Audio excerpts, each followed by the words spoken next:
അങ്ങനെ ആ കണ്ടെയ്നർ പുണ്യം ഒരെണ്ണം ഞങ്ങളുടെ കരുനാഗപ്പള്ളിയിൽ ചെറിയഴീക്കൽ തീരത്തെത്തി.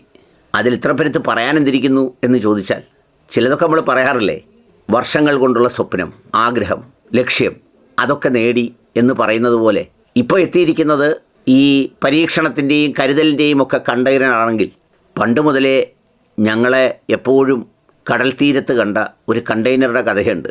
അത് കുറച്ച് പഴയതാണ് എങ്കിൽ പോലും കരുനാഗപ്പള്ളിക്കാരായ ഞങ്ങളെയൊക്കെ വല്ലാതെ ആശയക്കുഴപ്പത്തിൽ എന്നോ ആക്കിയിരുന്ന ഒരു കണ്ടെയ്നർ എന്ന ആ പഴയ സംഗതിയാണ് ഇപ്പോൾ ഈ കണ്ടെയ്നറായി തീരത്തണഞ്ഞു വന്ന് അന്ന് കണ്ടത് ഇതായിരുന്നോ എന്ന് സംശയിപ്പിക്കുന്നത്. രാവിലെ എന്താണ് ഈ പറയുന്നതെന്ന് നിങ്ങൾ വിചാരിച്ചു കാണും. വേറൊന്നുമല്ല, ഈ കരുനാഗപ്പള്ളി പണ്ട് അബ്ദുൽ നാസർ മദനിയൊക്കെ കത്തിപ്പടർന്ന് നിന്നിരുന്നൊരു കാലം ഉണ്ടായിരുന്നു. അങ്ങനെ കത്തിപ്പടർന്ന് നിന്നിരുന്ന കാലത്ത് ഈ പറയുന്ന അദ്ദേഹത്തിന് കരുനാഗപ്പള്ളിയിലെങ്ങും ഒരു ഗ്രൗണ്ടും ഇല്ലായിരുന്നു. അദ്ദേഹം നിന്നിരുന്ന മൈനാഗപ്പള്ളി പഞ്ചായത്തോ അല്ലെങ്കിൽ ഒരു പഞ്ചായത്ത് പോലും അദ്ദേഹത്തിന് സ്വാധീനിക്കാനോ അല്ലെങ്കിൽ അങ്ങനെ എന്തെങ്കിലും വരുന്നില്ല. കുറച്ച് കാലത്തേക്ക് അങ്ങനെ ഒരു ആവേശമായി അദ്ദേഹം കത്തി നിന്നിരുന്ന കാലത്ത് ഈ കരുനാഗപ്പള്ളിയെ പരക്കെ ആക്ഷേപിച്ചിരുന്നൊരു സംഗതിയായിരുന്നു കണ്ടെയ്നർ.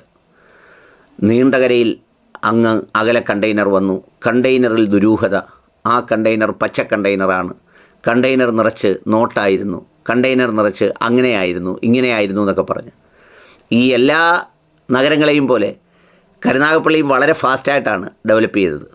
അതിൽ പ്രധാനപ്പെട്ട കാര്യം തീർച്ചയായും ഈ ഫോറിൻ മണി തന്നെയാണ്. അതായത് ഗൾഫിൽ ജോലിക്ക് പോയും വരുമാനവും ഒക്കെ അങ്ങനെ വന്ന് അത് ടൗണിൽ ഇൻവെസ്റ്റ് ചെയ്യുകയും അതൊരു വളർച്ചയുടെ കാരണമൊക്കെയായി മാറുകയും വസ്തുവില ഗണ്യമായി കൂടുകയും ഒക്കെ ചെയ്യുന്ന ഒരു സാഹചര്യം ഉണ്ടായി. അപ്പോൾ അങ്ങനെ എല്ലാം കൂടി വന്നപ്പോഴാണ് ഈ മദനിയുടെ പ്രസംഗവും പിന്നെ ഈ പറയുന്ന ടൗണിൻ്റെ വളർച്ചയും പിന്നെ അങ്ങനെ വളർച്ചയുടെ ഭാഗമായി ഉണ്ടാകുന്ന പേരുകാരും എല്ലാം കൂടെ വന്നപ്പോഴാണ് കണ്ടെയ്നർ വലിയ ചർച്ചയായത്. അന്ന് ഇപ്പോഴത്തെ ശശികല പോലെ അന്നത്തെ ശശികലമാരാരൊക്കെയോ വിളിച്ചു കൂവിയിരുന്നു, കണ്ടെയ്നർ വന്നു, നീണ്ടകരയിൽ വന്നു എന്നൊക്കെ പറഞ്ഞ അതുപോലൊരു കണ്ടെയ്നറാണ് ഇപ്പോൾ ചെറിയഴീക്കൽ വന്ന് അടിച്ചു കയറി പാറപ്പുറത്ത് കയറിയിരിക്കുന്നത്. ഇനിയിപ്പോൾ ഇന്ന് മുഴുവൻ അതിൻ്റെ ഒരു കിസ്സയായിരിക്കും. സംഗതി കൊച്ചി തുറമുഖത്തിന് എത്രയോ മൈൽ അപ്പുറത്താണ് ഇത് മുങ്ങിയത്. എങ്കിലും ആ ഭാഗ്യം ഇങ്ങി വന്നത് ഞങ്ങളുടെ ചെറിയഴീക്കൽ കരുനാഗപ്പള്ളിക്കാണ്.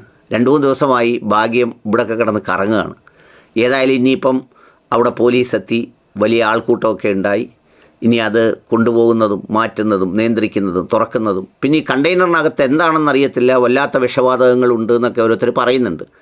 അതിപ്പോൾ ഈ പാക്ക് ചെയ്ത് കയറ്റി അയക്കുമ്പോൾ അറിയാവുന്നതല്ലേ ഇന്നതാണ് അതിൻ്റെ സംഭവങ്ങൾ എന്നൊക്കെ. അപ്പോൾ ഏതായാലും ഇനിയിപ്പോൾ ഒരു ജഗപുക സംഗതിയൊക്കെ ഉണ്ട്. പൊതുവിൽ പുത്തൻതെരുവുകാർക്കും കരുനാഗപ്പള്ളിക്കാർക്കും ഒരു പേടിയും സാധാരണ ഈ കണ്ടെയ്നറും ഒക്കെ ഉണ്ട്.